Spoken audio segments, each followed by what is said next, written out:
बहुत समय पहले की बात है। शिवगढ़ नाम के गांव में किशन और उसकी पत्नी सविता रहते थे।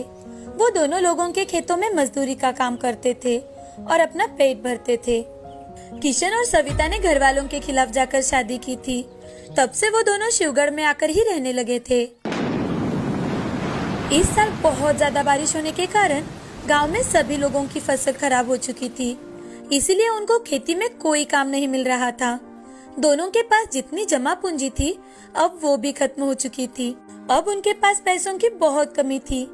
किशन अब शहर में जाकर लोगों से काम मांगता था और उसे जो भी काम मिलता वो काम कर लेता और अपनी पत्नी और अपने खुद के लिए खाने के लिए कुछ लाता था। एक दिन किशन को उसके दादाजी शंकर का फोन आता है और वो उन दोनों को अपने घर मधुपुर बुला लेते हैं। सविता और किशन बहुत ही खुश थे कि उन्हें अपने घर बुलाया गया है। वो दोनों खुशी खुशी मधुपुर जाते हैं। वहां जाने के बाद शंकर किशन से, बेटा किशन, कैसे हो तुम? तुम और सविता ठीक तो हो ना बेटा? मैंने तुम दोनों का रिश्ता अस्वीकार कर अच्छा नहीं किया बेटा, लेकिन अब बीती बातें भूल जाओ बेटा। और बताओ, तुम्हारा क्या चल रहा है? दादाजी, तुम्हें क्या बताऊं, हमारी हालत कुछ अच्छी नहीं है दादाजी। इस साल बहुत बारिश होने के कारण सारी फसलें खराब हो चुकी है। इस कारण हमें कहीं काम नहीं मिल रहा। मैं और सविता तो 2 वक्त की रोटी भी पेट भर नहीं खा सकते। शंकर का भी अपने पोते किशन के अलावा इस दुनिया में कोई नहीं था और अपने हालात बताते बताते किशन की आंखों में से आंसू आने लगते हैं। ये देख दादाजी। अरे बेटा, ऐसे मायूस मत हो। अब से तुम दोनों यहीं पर मेरे साथ रहोगे। हमारी इतनी अच्छी खासी जमीन है, उसी में मेहनत करो।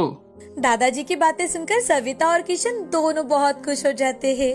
तभी सविता दादाजी से, क्या सच में दादाजी आपने हम दोनों को माफ कर दिया है? बेटी, मुझे अहंकार हो चुका था कि मैं एक गरीब घर की लड़की को अपने घर की बहू कैसे बनाऊं, लेकिन अब मुझे मेरी गलती समझ में आ गई है। इसलिए मैंने तुम दोनों को तुरंत यहाँ बुला लिया। मुझे विश्वास था तुम दोनों जरूर वापस आओगे। दादाजी, हमें माफ कर दीजिए।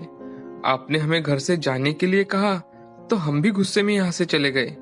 हमने ये भी नहीं सोचा कि हमारे अलावा आपका भी कोई और नहीं है और न ही हमारा आपके अलावा कोई है। हमें माफ कर दीजिए दादाजी। देखो बच्चों, अब मैं बूढ़ा हो चुका हूँ, मुझसे अब कोई काम नहीं होता। मैं सोच रहा था, हमारे स्ट्रॉबेरी के जो बागाने हैं उसमें हमें हर साल स्ट्रॉबेरी की बहुत सारी उपज होती है, लेकिन अब मुझसे बागाने की देखभाल नहीं होती। मुझे लगता है तुम दोनों मिलकर अब हमारी स्ट्रॉबेरी के बागाने की देखभाल करो। जी दादाजी, हम दोनों स्ट्रॉबेरी के बागान की अच्छे से देखभाल करेंगे। आप बिल्कुल चिंता मत कीजिए। बेटे, हमारे बागाना की स्ट्रॉबेरी बहुत ही मीठी और रसीली है। तुम स्ट्रॉबेरी बेचकर अपना और अपने परिवार का अच्छे से ख्याल रख सकते हो।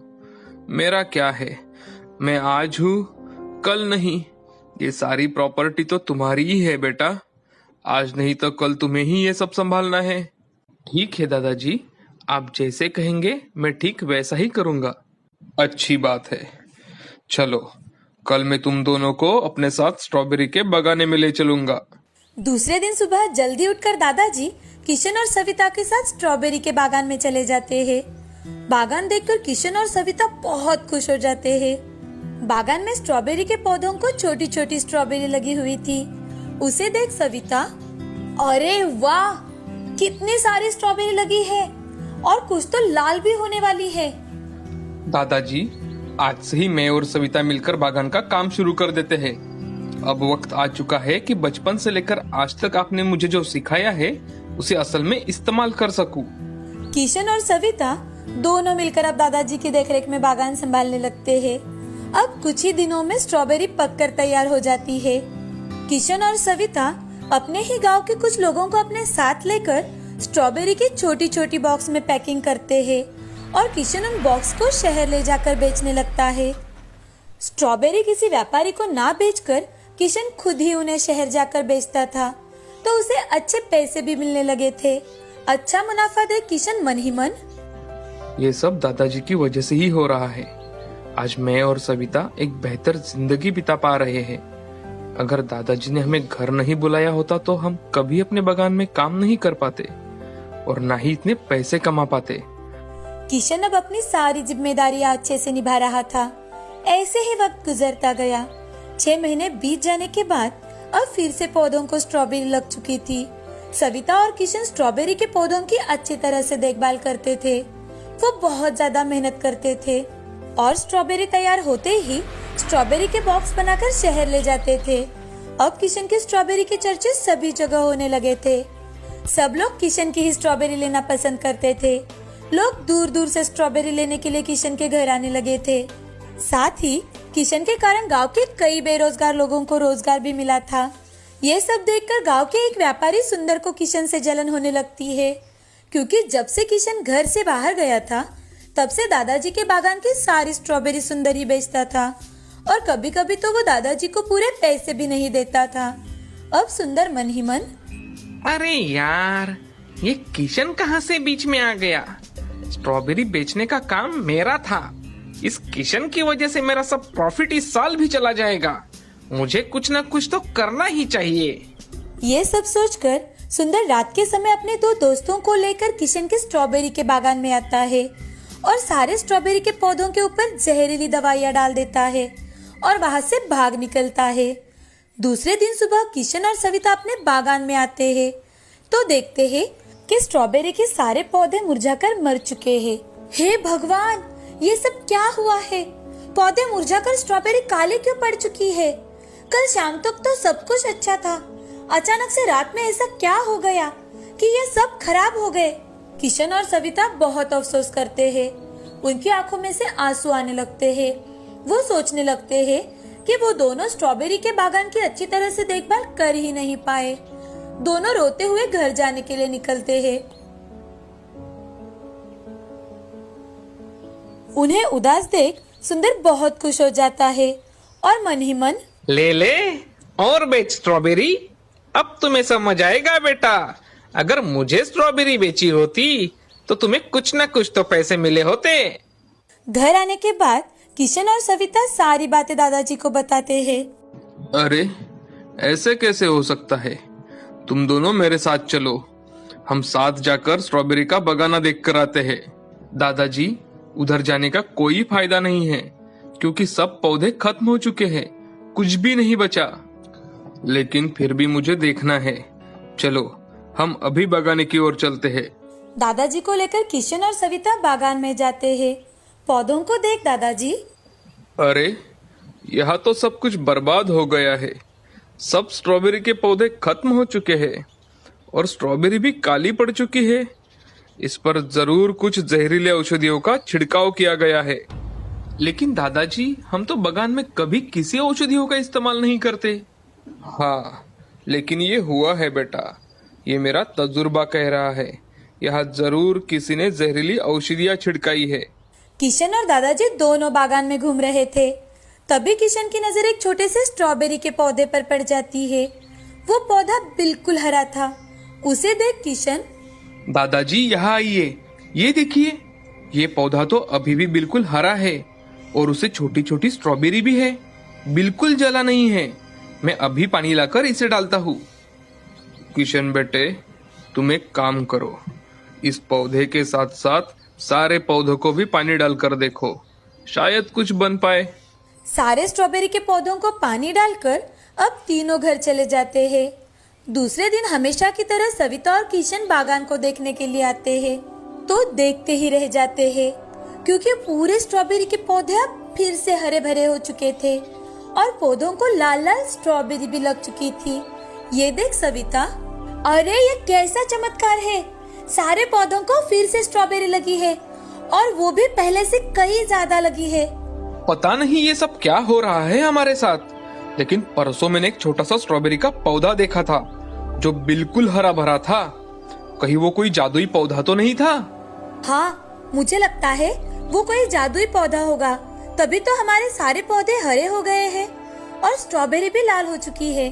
किशन को सविता की सारी बातें सच लगने लगती है। अब किशन गांव में जाकर मजदूर लेकर आता है और सारी स्ट्रॉबेरी तोड़ने लगता है। तभी एक आवाज आने लगती है, किशन, किशन। किशन और सविता इधर उधर देखने लगते हैं। क्योंकि ये आवाज सिर्फ उन दोनों को ही आ रही थी, तो वो थोड़ा घबरा जाते हैं। और किशन क, क, क, क, क, कौन कौन बोल रहा है? घबराओ मत, मैं वही स्ट्रॉबेरी का पौधा हूँ जो तुमने कल देखा था। तुम दोनों बहुत अच्छे हो, तुमने हमारा बहुत ख्याल रखा है और कई गांव के बेरोजगार लोगों को तुमने रोजगार दिलवाया है, अच्छी राह पर लाया है। तभी तो तुम्हारे सारे स्ट्रॉबेरी के पौधे तुम्हें वापस मिल गए हैं। तुम जब जब स्ट्रॉबेरी तोड़ोगे तो इन पौधों को वापस उतनी ही स्ट्रॉबेरी आ जाएगी। लेकिन अगर किसी ने फिर से इस पर जहरीली औषधियों का इस्तेमाल किया तो क्या होगा?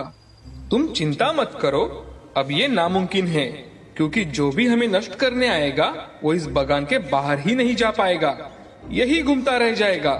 किशन जादुई स्ट्रॉबेरी की बातें सुनकर बहुत ज्यादा खुश हो जाता है और सारी स्ट्रॉबेरी बॉक्स में भरवाने का काम शुरू करता है और शहर में लेकर चला जाता है। ये सब देखकर सुंदर की आंखें फटी की फटी रह जाती है। सुंदर बड़े ही अचरज में पड़ जाता है। अब वो अगली रात फिर से अकेले बागान में आ जाता है। अरे अरे, ये कैसे हो सकता है भला? पौधे फिर से हरे कैसे हो गए? मैंने तो इन पर जहरीली औषधियों का इस्तेमाल किया था। एक पौधा भी बचना मुमकिन नहीं था। इतना ही नहीं बल्कि कि इसकी आगे की फसल भी अच्छी नहीं आनी चाहिए थी। ऐसा कहकर सुंदर फिर से पौधों के ऊपर जहरीली दवाइयाँ डालने लगता है। दवाइयाँ डालकर सुंदर वहाँ से निकलने की कोशिश करने लगता है, लेकिन वो वहाँ से निकल ही नहीं पाता। वो वहीं पर घूमते रह जाता है। जब किशन अपने सारे स्ट्रॉबेरी बेचकर दूसरे दिन सुबह घर लौट रहा था, तो देखता है कि सुंदर उसके बागान में घूम घूम कर नीचे गिर गया है। अब किशन को सारी बात समझ में आ जाती है। उसकी फसल बर्बाद करने वाला और कोई नहीं बल्कि सुंदर ही है। किशन सुंदर के पास जाता है, तभी सुंदर को होश आ जाता है और होश आते ही सुंदर, किशन, तुम्हारे बागान में ऐसा क्या है भाई कि मैं यहाँ से बाहर ही नहीं निकल पा रहा हूँ? मुझे माफ कर दो, मैंने ही तुम्हारे बागान को खराब कर दिया था। अब मैं कभी तुम्हारे स्ट्रॉबेरी के बागान की ओर नहीं देखूंगा, मुझे माफ कर दो। किशन से माफी मांगने के बाद ही सुंदर बागान से बाहर निकल पाता है। सुंदर डर के मारे भागते हुए वहाँ से चला जाता है। दूसरी ओर किशन खुश होकर घर जाता है और हंस हंस कर सारी बातें दादाजी को और सविता को बताता है। सहारनपुर नाम के गांव में विकास अपनी पत्नी शोभा के साथ रहता था। वो बहुत ही ज्यादा धनवान था। उसे रतन नाम का एक बेटा था। उनके घर के पास ही एक राधा नाम की औरत अपने पोते चिराग के साथ रहती थी। चिराग के माँ बाप बचपन में ही गुजर चुके थे, इसीलिए चिराग अपनी दादी के साथ ही रहता था। राधा लोगों के घर के काम करती थी। गरीब होने के बावजूद राधा ने चिराग को अच्छे स्कूल में डाला था। चिराग और रतन एक ही स्कूल में पढ़ते थे। उन दोनों की उम्र भी एक ही थी, इसी कारण वो दोनों एक साथ ही खेलते थे। लेकिन दोनों बच्चे एक साथ खेल रहे हैं, ये विकास को बिल्कुल पसंद नहीं था। एक दिन विकास रतन से, बेटा, तुम्हें खेलने के लिए अपना घर खिलौनों से भरा हुआ है, तुम यहाँ आराम से खेल सकते हो, तो फिर तुम उस चिराग के साथ क्यों खेलते हो? पिताजी, आप तो जानते हो चिराग मेरा अच्छा दोस्त है, वो मेरे लिए कुछ भी कर सकता है। उसकी दादी लोगों के यहाँ घर काम करती है, तो तुम उसके साथ क्यों खेलते हो? उसने तुम्हारे कीमती खिलौनों से खेलने के लिए और चुराने के लिए तुमसे दोस्ती की है। तुम्हारा उसके साथ खेलना मुझे बिल्कुल पसंद नहीं है। मैंने अगर दोबारा तुम्हें उसके साथ खेलते हुए देखा तो याद रखना, तुम्हारी खैर नहीं। रतन रोते हुए अपनी माँ शोभा के पास चला जाता है। तभी शोभा रतन से, अरे बेटा, क्यों रो रहे हो? क्या हुआ? तुम्हें क्या चाहिए? पापा तुम्हारे लिए अच्छा सा टेडी बियर लेकर आएंगे। पापा ने कही सारी बातें रतन अपनी माँ शोभा को बताता है। तभी शोभा उसे उसके पसंद का चॉकलेट देती है और शांत कराती है। अब जब चिराग रतन से खेलने के लिए आता है तो रतन चिराग को सारी बात बता देता है और उसके साथ खेलने से मना कर देता है। तो चिराग घर उदास होकर लौटता है। तभी चिराग की दादी चिराग से, चिराग, क्या हुआ बेटा? तुम इतने उदास क्यों बैठे हो? अभी अभी तो तुम खेलने गए थे ना? तब चिराग राधा को सारी बात बता देता है कि कैसे विलास ने रतन को चिराग के साथ खेलने से मना कर दिया है। ये सुनकर राधा, बेटा कोई बात नहीं, ऐसा तो होता ही रहता है, तुम ऐसी बात पर ध्यान मत दिया करो, तुम सिर्फ अपनी पढ़ाई पर ध्यान दो। पढ़ लिख कर जब तुम बड़े आदमी बन जाओगे तो तुम्हारे कई सारे दोस्त बन जाएंगे। ठीक है दादी, मैं अभी से मन लगाकर पढ़ाई करूँगा। दूसरे दिन सुबह चिराग जब स्कूल में जाने लगता है तब रतन अपने दोस्तों के साथ स्कूल के पास खड़ा होता है। तब रतन के दोस्त, अरे अरे, ये देखो चिराग कैसे फटे कपड़े पहन के क्लास में जा रहा है। ये बात सुनकर चिराग को बहुत बुरा लगता है। वो उनकी बातों को अनसुनी कर वहाँ से चला जाता है। ये बातें सुनकर रतन को भी अच्छा नहीं लगता। वो उनसे कहता है, अरे क्या हुआ अगर चिराग के पास अच्छे कपड़े नहीं है तो? लेकिन वो हमसे पढ़ाई में सबसे आगे है, उसकी बुराई करना अच्छी बात नहीं है दोस्तों। ऐसा कहकर रतन वहाँ से चला जाता है। घर जाने पर दादी के कहने पर भी चिराग खेलने के लिए नहीं जाता। वो घर में ही रहता है। एक दिन स्कूल से लौटते वक्त चिराग को किसी की जानी पहचानी आवाज आती है, तो चिराग आवाज की तरफ जाता है और देखता है कि रतन गड्ढे में गिरा हुआ है। तभी रतन के दूसरे दोस्त वहाँ आ जाते हैं। सब रतन को देख रहे थे। तभी चिराग रतन से, अरे रतन, तुम इस गड्ढे में कैसे गिर गए? ये गड्ढा तो बहुत गहरा है, अब तुम बाहर कैसे आओगे? आज मुझे लेने के लिए पापा नहीं आए थे, तो मैं अकेला ही घर जा रहा था और मेरा पैर फिसलकर मैं इस गड्ढे में गिर गया। अब मुझे पता नहीं कि यहाँ से कैसे बाहर निकलूं। अब रतन रोने लगता है। रतन को रोते देख रतन के बाकी दोस्त वहाँ से भाग जाते हैं। तभी चिराग उसे समझाते हुए, रतन, तुम चिंता मत करो, मैं तुम्हें यहाँ से निकालने के लिए कुछ न कुछ करता हूँ। तब चिराग भागते भागते अपने घर जाकर घर से रस्सी लेकर आता है। रस्सी को गड्ढे में छोड़कर दूसरी रस्सी अपने पेट को बांध देता है, ताकि उसके हाथ से रस्सी छूट न जाए, क्योंकि उसके आसपास कोई पेड़ या कोई चीज नहीं थी जिसे वो रस्सी बांध सके।